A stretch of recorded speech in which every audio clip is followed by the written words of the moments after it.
SS증권방송 시청자 여러분 안녕하세요. 여러분들의 생활에 활력을 불어넣는 비타민 같은 시간, 이윤희의 스마트 생활 정보입니다. 새롭게 한 주가 시작되는 월요일입니다. 여러분들은 월요일 어떻게 시작을 하셨나요? 허둥지둥 하는 것보다 미리미리 준비해서 보다 여유를 두면 일주일이 보다 즐겁고 풍요롭게 보내실 수가 있을 겁니다. 네, 이윤희의 스마트 생활 정보, 월요일은 건강 정보로 함께합니다. 그럼 지금부터 시작합니다.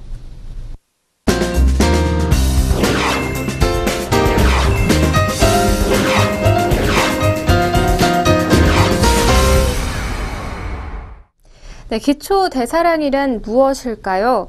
신체를 유지하는 데 필요한 기본적인 에너지의 양을 말하고 있습니다. 즉 움직임이 없어도 가만히 있을 때에도 우리의 체온을 유지하고 또 혈액순환을 돕고요. 또 호흡 활동을 하는 등에 사용되는 그런 에너지의 양을 말하는 건데요. 연령 그리고 성별, 체중 그리고 질병 유무에 따라서 다양한 이유로 개인마다 기초 대사량은 다르게 측정이 되고 있습니다. 네, 그렇다면 이 기초 대사량이 중요한 이유는 무엇일까요? 같은 음식, 같은 양을 먹어도 누구는 더 살찌고 누구는 덜 살찌는 사람이 있다고 하죠. 기초 대사량에서 그 차이가 오는 경우가 많습니다. 기초 대사량이 높은 사람은 가만히 있어도 다른 사람들보다 많은 열량을 소모하게 되고요. 지방이 덜 축적하게 됩니다. 기초 대사량이 낮은 사람은 기본적으로 소모되는 에너지가 적기 때문에 살이 쉽게 찌고, 또 기초 대사량은 에너지를 얼마나 더 소모를 하는지 결정짓는 요소이기 때문에 중요하다고 할 수가 있겠습니다. 네, 그렇다면 기초 대사량을 높이는 방법이 있을까요? 네, 근육은 섭취한 음식물을 수분과 열 에너지로 전환시키는 그런 효과가 있습니다. 이 말인 즉슨 근육이 늘어나는 만큼 섭취한 열량을 에너지로 더 많이 태울 수 있다는 그런 뜻이기도 한데요. 유산소 운동과 무산소 운동을 적절히 병행해 꾸준히 운동하면요, 근육량이 늘어나고 또 기초 대사량 또한 증가하게 됩니다. 네, 그리고 식이 조절 방법도 있습니다. 무작정 굶거나 원푸드 다이어트로 체중을 조절하는 이들이 참 많은데요. 단기적으로 살이 빠질지 몰라도 건강에는 정말 좋지 않은 방법입니다. 음식물 섭취량이 줄어들면 근육량이 줄어들고요. 신진대사가 원활하지 않기 때문에 기초대사량이 떨어지게 됩니다. 네, 그럼 그만큼 남은 열량은 지방으로 축적하게 되고요. 이런 패턴의 다이어트가 반복이 되면 근육량과 기초대사량이 계속 떨어지고 또 꾸준히 지방이 쌓이는 그런 체질로 바뀌게 됩니다. 따라서 식사는 하루에 3끼 규칙적으로 하고요. 과식하지 않고 20분 이상 천천히 섭취하는 것이 좋습니다. 네, 그리고 수면 부족 또한 신진대사를 방해하는데요. 원활하지 않은 신진대사는 기초대사량을 낮추는 원인 중에 하나라고 할 수가 있죠. 게다가 수면 부족은 식욕을 억제하는 능력을 떨어뜨리기 때문에 더욱 많은 지방을 축적시킵니다. 잠이 보약이라는 말 괜히 나온 것이 아닙니다. 네, 그리고 실내 온도도 유의해야 할 텐데요. 날씨 추운 겨울에는 다른 계절보다 기초 대사량이 상승하게 됩니다. 왜냐하면 체온이 떨어지지 않기 위해서 몸에 에너지를 사용하기 때문인데요. 네, 그렇기 때문에 적정 실내 온도를 유지하는 것이 중요합니다. 날씨가 춥다고 운동하는 장소에 온도를 지나치게 올리면 운동 효과는 상대적으로 떨어지게 된다고 할 수가 있습니다. 다음은 수분 섭취입니다. 하루 8잔의 물은요, 대사 기능을 방해하는 몸속 독소와 노폐물 배출을 도와주고 있는데요. 혈액순환과 신진대사를 활발하게 하죠. 물만 잘 마셔도 기초대사량을 늘릴 수 있다는 것이 바로 지론입니다. 네, 집에서도 할 수 있는 근력 운동, 기초대사량도 올리는 운동 3종 세트가 있습니다. 네, 근육이 발달하면 자연스럽게 기초대사량이 높아진다는 상식 이제는 알고 계시겠죠? 네, 그뿐만이 아니라 활동을 할 때 사용하는 에너지의 양을 바로 활동대사량을 역시 높아진다고 하는데요. 이 말인 즉슨 같은 동작을 해도 근력이 많은 사람은 더 많은 에너지를 소모하게 된다는 그런 뜻입니다. 네, 굳이 헬스장을 가지 않고 집에서 충분히 따라할 수 있는 운동 3가지를 준비를 했는데요. 네, 처음에는 20번씩 3세트로 반복하는 것이 좋고요. 그리고 개인 체력에 따라서 탄력적으로 조절하면서 운동하시는 것이 좋습니다. 네, 그럼 천천히 설명을 해드리도록 하겠습니다. 네, 스쿼트인데요. 반듯하게 선 상태에서 다리는 어깨 너비로 벌려주시고요. 이때 발끝이 살짝 바깥쪽으로 향하게 합니다. 네, 두 팔은 지면과 수평이 되게 포개어 올리고요. 그리고 그대로 제자리에 앉듯 내려가는데 이때 무릎이 발끝을 넘지 않도록 무게중심을 잘 잡아주시기 바랍니다. 그리고 허벅지와 지면이 수평이 될 때까지 내려가는데요. 이때 양팔 역시 지면과 수평이 되도록 유지를 하시고요. 이 자세를 유지하면서 일어서면서 호흡을 뱉도록 합니다. 네, 다음 두 번째 운동은 데드리프트입니다. 반듯하게 선 상태에서 바벨을 편안하게 잡아주시길 바랍니다. 네, 그리고 바벨을 잡은 손은요, 초보의 경우 허벅지 옆에 손이 올 정도로 넓이로 잡고요. 손이 몸에 따라 내려가는 것에 익숙해지도록 하고요. 또 자세가 능숙해지면 그때는 편한 넓이로 잡습니다. 바벨이 몸에 붙어서 그대로 내려간다는 느낌으로 천천히 내리는데요. 이때 엉덩이의 높이를 유지한 상태로 그대로 뒤로 빠지게 두고 허리는 계속 곧게 펴도록 합니다. 네, 무릎은 자연스럽게 구부리고 시선은 앞을 보고요. 마찬가지로 바벨이 내 몸에 붙어서 올라간다는 느낌으로 자세를 유지하면서 바로 섭니다. 그리고 동시에 호흡을 내뱉는 것을 하시는 거죠. 네, 다음 세 번째는 정말 손쉽게 할 수 있습니다. 푸시업인데요. 바닥에 엎드려서 팔을 곱게 뻗어서 펴주시길 바랍니다. 네, 그리고 이때 자세는요, 머리부터 발끝까지 사선으로 반듯한 상태가 되어야 하는데요. 팔은 자연스럽게 지면과 수직을 이루고요. 팔은 굽혀 내려가는데 이때 반듯하게 선을 이룬 상체가 그대로 내려가도록 유지를 해줍니다. 몸통을 기준으로 내려간다고 생각하는 것이 좋고요. 몸이 지면과 수평을 이룬다는 느낌이 들 때까지 내려가야 합니다. 그리고 그대로 올라오면서 호흡을 내뱉는 것이 좋습니다. 네, 그리고 기초 대사량을 높이는 식사법도 있습니다. 네, 첫 번째는 샐러드인데요. 양질의 영양소를 얻을 수 있는 동시에 섭취해야 하는 채소를 골라 넣어서 한 번에 섭취할 수 있는 메뉴입니다. 다양한 채소는 혈액순환과 신진대사를 돕기 때문에 기초 대사량을 높여준다고 하죠. 다음 두 번째는 나물무침입니다. 나물무침은 열량이 낮고 식이섬유 그리고 비타민 등의 영양소가 들어있는 녹황색 채소로 손쉽게 섭취할 수 있는 반찬입니다. 녹황색 채소는 혈액순환을 돕기 때문에 기초대사량을 유지하는 데 도움이 됩니다. 네, 다음 세 번째는 쇠고기 채소 볶음인데요. 단백질의 기초대사량이 간과해서는 절대 안 되죠. 네, 고단백 음식은 체내 발열량을 높여서 기초대사량을 올리는 데 도움을 줍니다. 또한 근육을 만들 때 필요한 영양소이기 때문에 근육량을 높이는 데 꼭 섭취해야 하는 그런 식품이기도 합니다. 다음은 현미밥인데요. 현미밥은 근육을 구성할 때 필요한 단백질과 몸의 신진대사에 필요한 그런 식이섬유가 들어있습니다. 백미보단 열량은 적지만 영양은 훨씬 더 풍부하기 때문에 근력 향상뿐만이 아니라 다이어트에도 탁월하다고 할 수가 있습니다. 네, 다음은 견과류 볶음입니다. 다양한 영양소의 섭취는 면역력과 또 체력을 높여서 기초 대사량을 유지하는데 빼놓을 수 없는 요소인데요. 각종 견과류가 들어있는 견과류 볶음은 효과적으로 여러 종류의 영양소를 섭취할 수 있는 반찬이기도 합니다. 네, 다음은 마지막 생과일 주스입니다. 후식은 생과일을 갈거나 착즙 주스로 해먹는 것이 좋습니다. 생과일 영양소를 섭취하면 입안은 깔끔하게 정돈이 될 수 있는데요. 시판 과일 주스는 지나치게 당분이 많고 영양소 손실이 많기 때문에 추천하지는 않습니다.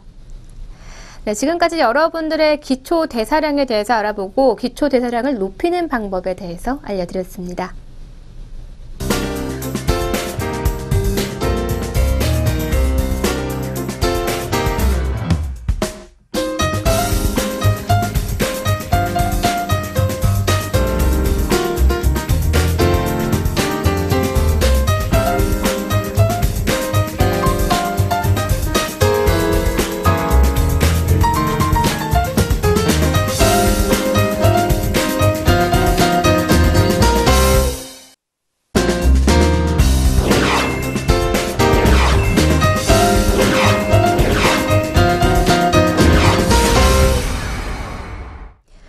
네, 뒷목 관리로 지키는 심신 컨디션에 대해서 이번 두 번째 시간에 알려드리도록 하겠습니다.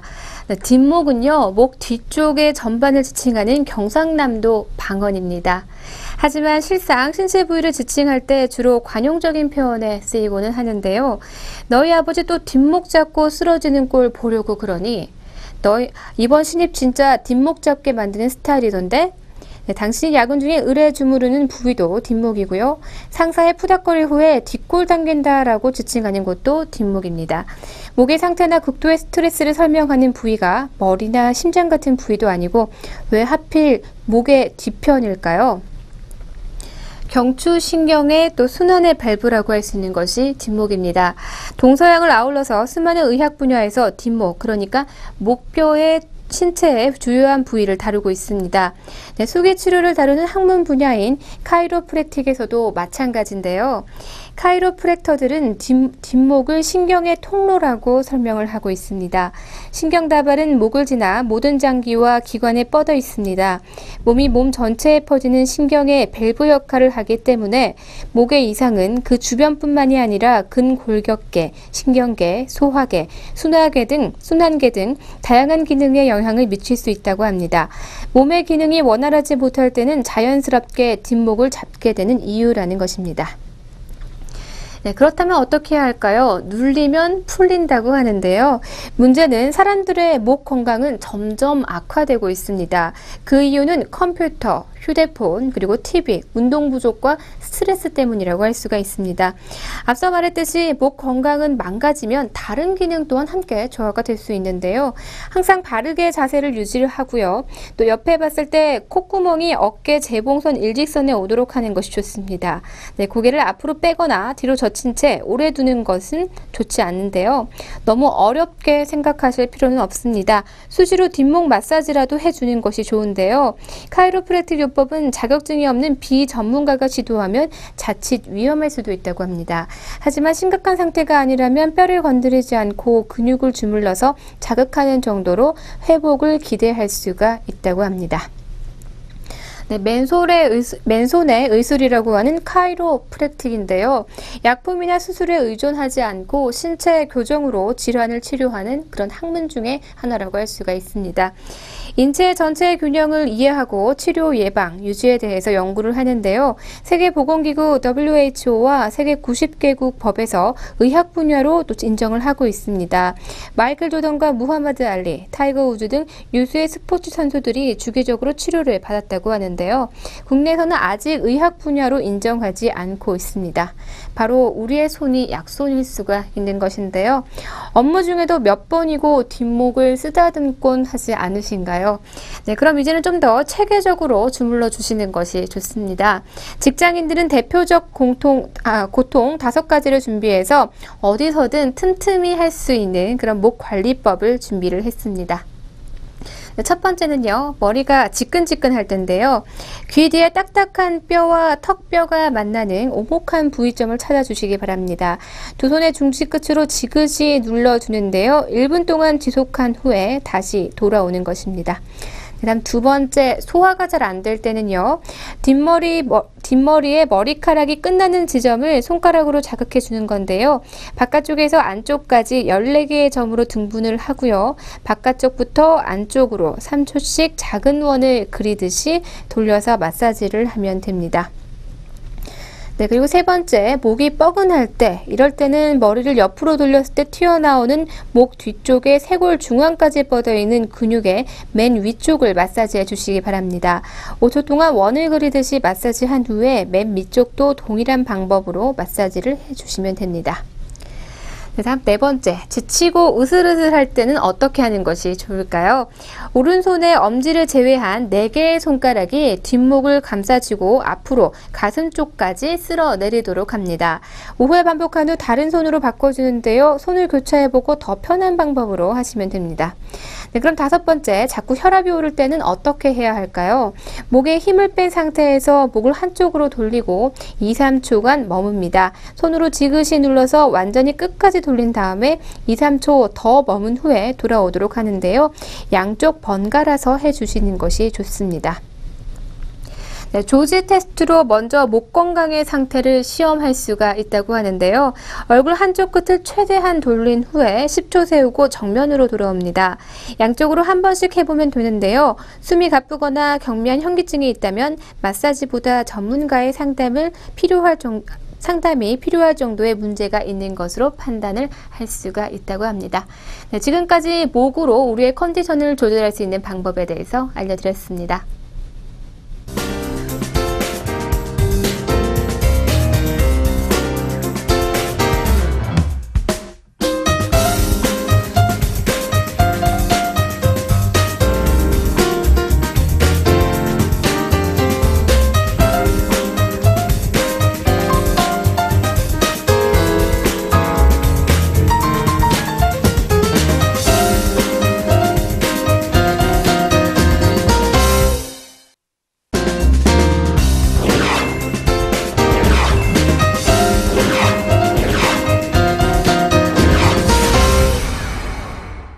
네, 다음 세 번째 시간은요, 항상 여러분들께 알려드리다 보니 어느새 맛집 소개 코너가 되어버린 것 같습니다.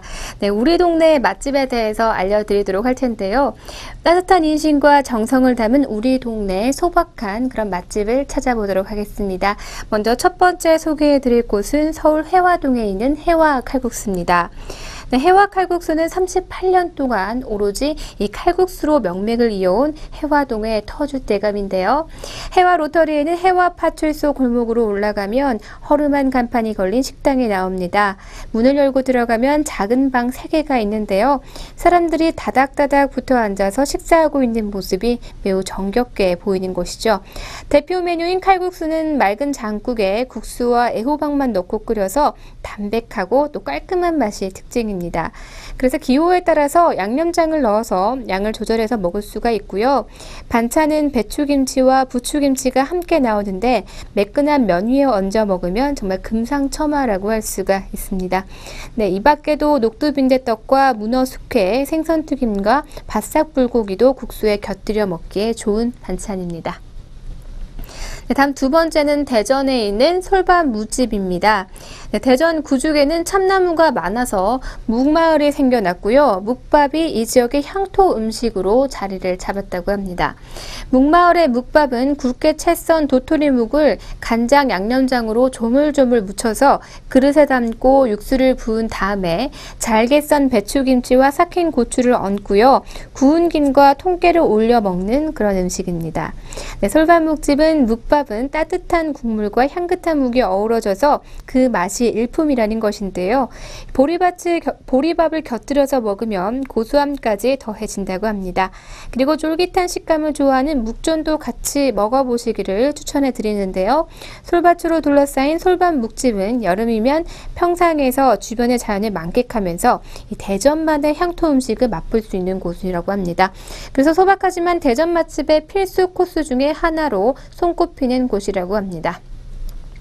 네, 다음은 구수한 그런 우렁이 된장 한 그릇을 먹을 수 있는 서울의 너도나도 식당으로 가보도록 하겠습니다. 양평동에서 30년 넘게 오랜 시간 동안 사랑을 받아온 너도나도 식당은요, 된장찌개를 찾는 사람들의 발걸음이 끊이지 않는 곳이라고 합니다. 이곳의 대표 메뉴인 된장찌개는 우렁이쌀과 바지락이 함께 들어가면서 구수하고 시원하다고 할 수가 있는데요. 매일 바뀌는 나무 반찬들과 함께 찌개에 비벼 먹으면 양념장이 따로 필요 없을 정도라고 합니다. 네, 그래서 양념장이 따로 필요 없을 정도의 그런 비빔밥이 완성이 되고요. 인심 또한 후에서 사장님 덕분에 밥이 부족하면 얼마든지 더 비벼 먹을 수 있다는 것이 장점입니다. 된장찌개 외에는 오징어 볶음과 제육 볶음까지 메뉴는 딱 3가지 뿐인 게 특징이죠. 특히 이 오징어 볶음을 밥에 슥슥 비벼서 먹으면 달아난 입맛도 다시 돌아온다라고 합니다. 선유도공원 나들이 할 때 꼭 한번 들러볼 만한 그런 양평동 맛집으로 추천해 드립니다. 다음 네 번째는요, 경북에 있는 아구와 동태 먹는 날로 가보도록 하겠습니다. 눈에 띄는 곳에 위치하진 않지만 진정한 맛으로 이 미식가들의 입맛을 사로잡은 곳이 아귀찜 맛집이라고 합니다. 메인 메뉴에는 생아귀찜, 그리고 생아귀 수육우, 그리고 대구탕. 아귀탕은 국내산 생아귀와 생대구를 사용해서 만들어져서요, 여느 집보다 더 신선하고 부드러우면서 쫄깃한 맛이 그 특징이라고 하는데요. 이 아귀찜은 콩나물의 아삭함이 살아있고 아귀도 넉넉하게 들어있다고 합니다.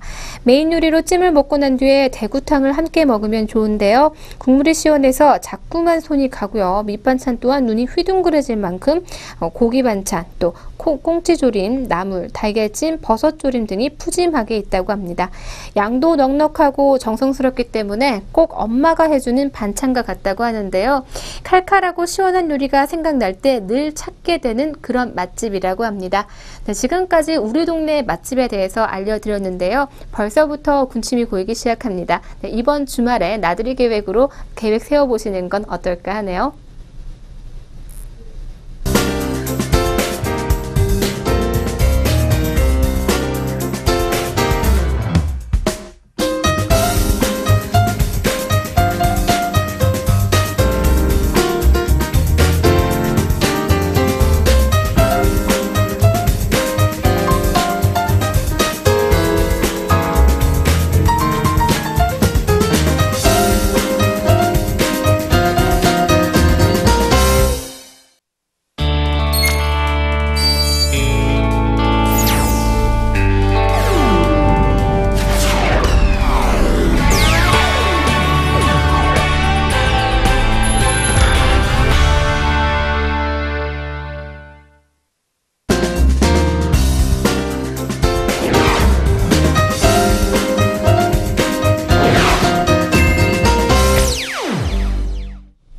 오늘의 스톡 시간입니다. 오늘도 증권사 추천 종목으로 두 종목 준비했습니다.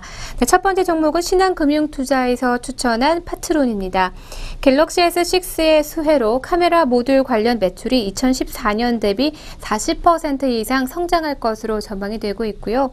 플래그십과 중저가 스마트폰용 전면 카메라 모듈 화소 상향 시 ASP와 수량 증가가 기대되고 있습니다.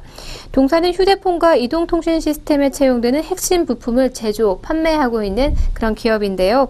주요 제품으로는 카메라 모듈, 수정 디바이스, 안테나와 유전체 필터, 아이솔레이터 등이 있고요. 주요 납품처는 국내외 헤드셋 업체와 통신 시스템 업체, 그리고 가전업체 등이 있다고 합니다. 또한 기존 사업자와 또 기술과 또 설비 공유를 통해서 광마우스와 센서류, 진동모터와 마이크, RF 모듈 등의 신규 사업을 현재 준비하고 있습니다. 네, 그럼 계속해서 두 번째 종목 추천해 드리도록 하겠습니다. 현대증권에서 추천한 현대차입니다.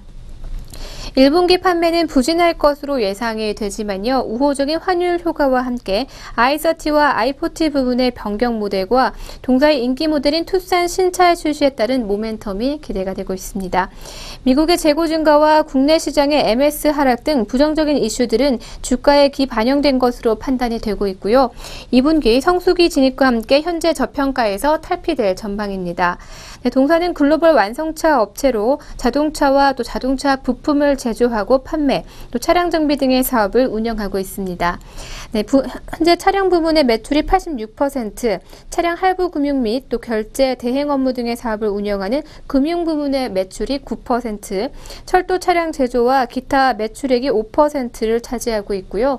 또 환율과 FTA 효과를 활용하는 수입차 업체의 가격 공세가 거세지는 가운데 산업 수요가 정체되고 있습니다. 네, 지금까지 오늘의 스톡으로 파트론과 현대차에 대해서 알려드렸습니다.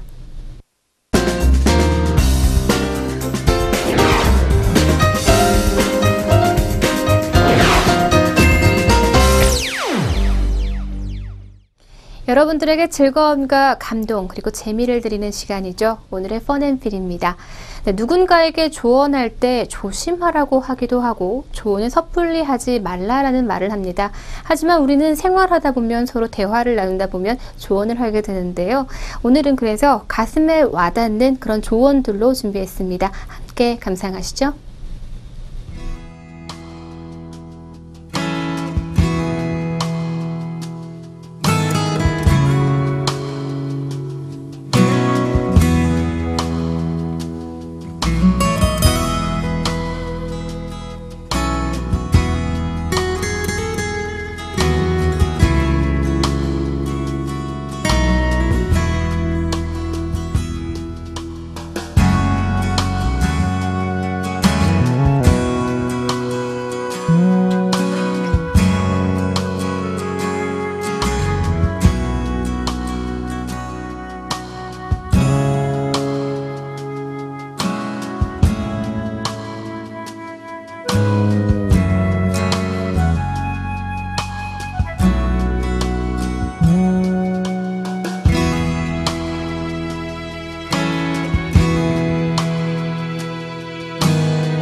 네, 여러분들의 마음에 와닿는 그런 조언이 있었기를 바라면서 오늘의 펀앤필은 여기까지입니다.